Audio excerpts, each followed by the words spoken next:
Hey guys, welcome back. It's me, Shane, and I just wanted to go through a wrap up basically of all the new releases I watched in November. I think it's actually been a pretty good month for new releases. I've seen a couple and I enjoyed most of them. Or I guess all of them I enjoyed. Definitely some I liked more than others, but I'll just go through a quick wrap up. I have a couple different movies to talk about, so let's just jump right into it. First, let's start with Begonia. So technically this came out last week of October, but I saw it at the very beginning of November.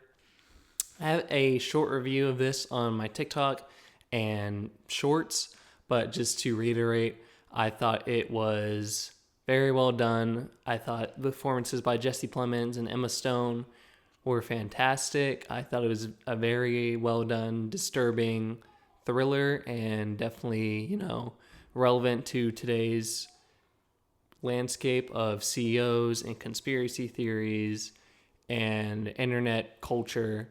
And yeah, overall, just a really solid movie. Definitely messed with my head for a little bit after watching it, but I would definitely recommend it. For the actual November releases, first one I watched was Guillermo del Toro's Frankenstein. I wasn't able to catch this one in the theater like I wanted to, but I still liked it a lot. Frankenstein is a story I've always been fascinated by. I love the original, or not the original, but the 1931 version with Boris Karloff. And of course, Bride of Frankenstein. Those are some of my favorite movies. And, I think for the longest time, it was thought that it would kind of be hard to make a new Frankenstein. People have tried for sure, but I think there's always been this sense of it would be hard to top the iconicness of the Karloff version just because it's so ingrained into society's memory of, like, when you visualize the Frankenstein story and the Frankenstein monster, that's probably the image that comes into your head first. But this new version, I think, knocked it out of the park. I haven't read the book in full, so I know there's some complaints that it strayed pretty far from the book, but I think Del Toro's style really matched up well with the story of Frankenstein. I think Oscar Isaac was great, but especially Jacob Elordi. I've always kind of been a low-key hater, not a hater, but just like I haven't seen the same thing in him that everyone else does.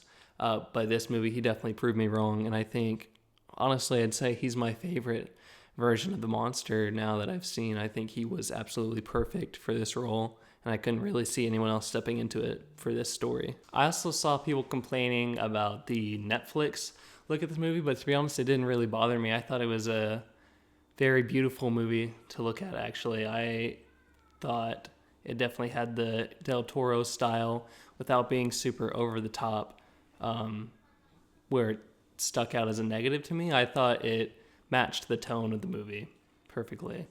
And yeah, I think with this and his Pinocchio movie that came out a couple years ago, I think he's kind of been on a roll with Netflix, and I hope he continues his trend. Obviously, would love to see more movies like this in the theaters, but if they're giving him the money to make this, then I don't really have a problem with it because I enjoyed them both a lot.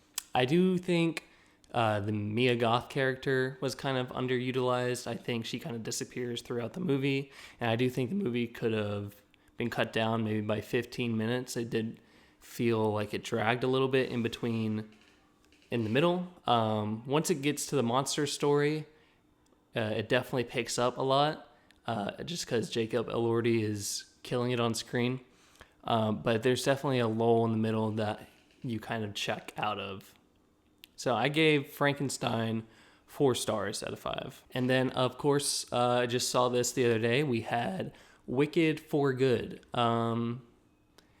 This was one of my most anticipated movies for this year. I really enjoyed the first Wicked. And I had some apprehension because I heard people saying this was weaker and that the second act on stage is notoriously weaker than the first. So I don't know if it was because my expectations were a little bit lower, but I actually like the movie a lot. I've seen a lot of criticism for it, but I think, or maybe it's because I love The Wizard of Oz so much that I kind of was nostalgia blinded that those elements were being integrated into this. But I think it was not weaker than the last one. I think they're pretty equal. I would say they're both two halves of the same story. I think it was a good and necessary choice to split up the movies into two to flesh out the characters a little bit. And I think it would have been really hard to not end a movie on defying gravity just because it's such a huge monumental scene, and to have a whole nother second act after that, I think without an intermission, I think would definitely have made for some weird pacing. Don't get me wrong, it's not a perfect movie. There's a lot of like little nitpicks I could go through. I do think Jonathan Bailey, Fierro, I think he has a lot less to do in this movie, and that's disappointing because he's good with what he has. He just doesn't really have enough to do, and he's not the main character, but he's still a pretty big part, so it was disappointing. And same goes for Ethan Slater as Bach, or spoilers, I guess, for Wicked, the Tin Man. I really would have liked to see a lot more of the Tin Man and Fierro as the Scarecrow. I think once we get to the third act and the Wizard of Oz events start happening, like as soon as Dorothy lands, I think the pacing is a little bit rushed, and this is an opposite case of Frankenstein, where I think they could have added another 15 to 20 minutes to kind of slow the pacing down and stretch out that portion of the movie more, so we could just get more integration between Wicked and the Wizard of Oz and see more of the story from Elphaba's perspective. And again, that might be just because I like the Wizard of Oz so much that I want to see more of it. But I do think it just really speed runs the plot of Wizard of Oz, and Elphaba kind of goes out of character for a little bit just because everything's happening so fast and they have to explain so much. And obviously they're expecting people to know the story of the Wizard of Oz, but I think even still, I would have liked to see more of those characters, even if not specifically Dorothy. Wanted to see more of the Tin Man or Scarecrow, get more kind of resolution for them, because they have the Tin Man especially. He has like 5 minutes of screen time, and then he doesn't show back up again. And we know like the character's resolution, but I would like to see this version get a little bit more. But overall, yeah, I didn't really think the movie was as bad as people were saying. I think the songs were all great. People said the songs were weaker too. The songs were just as good to me. I thought No Good Deed and As Long As You're Mine, obviously For Good, I thought they were all great songs. I liked the addition of No Place Like Home. Not really a big fan of Girl in the Bowl. I feel like that could have been cut to help with those pacing issues I was talking about. But overall, I thought Wicked was a good follow-up and finale to the last one. I gave it 3.5 stars out of 5. And then the final new release I watched in November was Hamnet. We just went and saw this last night, which is why I'm wearing different stuff. But yeah, Hamnet is based on real events, but also fictional story about William Shakespeare and his wife, and how the death of their son inspired Shakespeare to write Hamlet.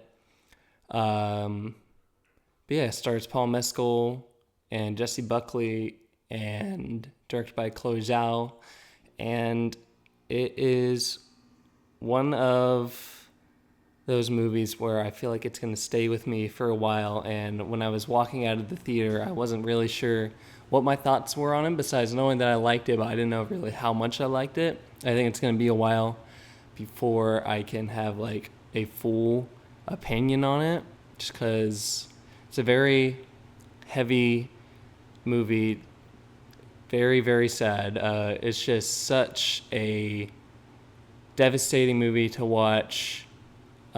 Explores grief and parenthood, and I think that's one of the reasons why it maybe didn't hit me as hard as maybe it would have, is because I'm not a parent. I don't know what it's like to have a kid and to have the fear of losing that kid, but still it was very, very well made, very beautiful looking, amazing score, probably the best score of the year.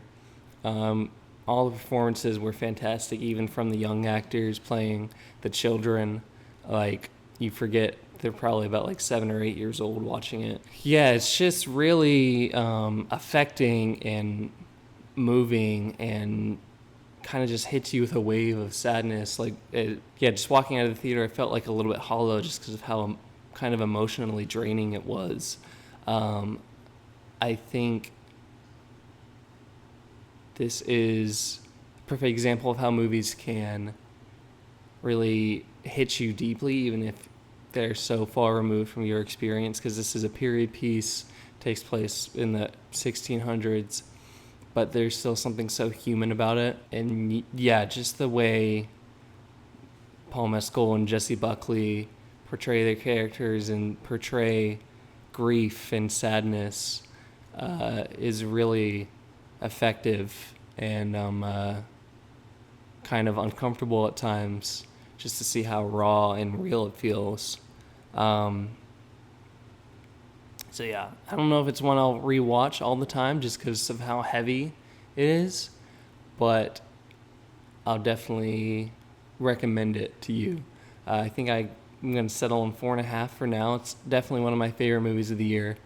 So yeah, if I had to recommend any of these movies, I would say go see Hamnet. And that is going to do it for this video. That is what I watched in November as far as new releases. Yeah, I hope you enjoyed the video. Let me know what your thoughts on what came out this month is, what I missed, or what opinions you have on the ones I talked about. If you like this video, please subscribe, leave a like. Making movie content all the time. Yeah, that's pretty much all I have to say. Hope you had a happy Thanksgiving, and I will see you next time.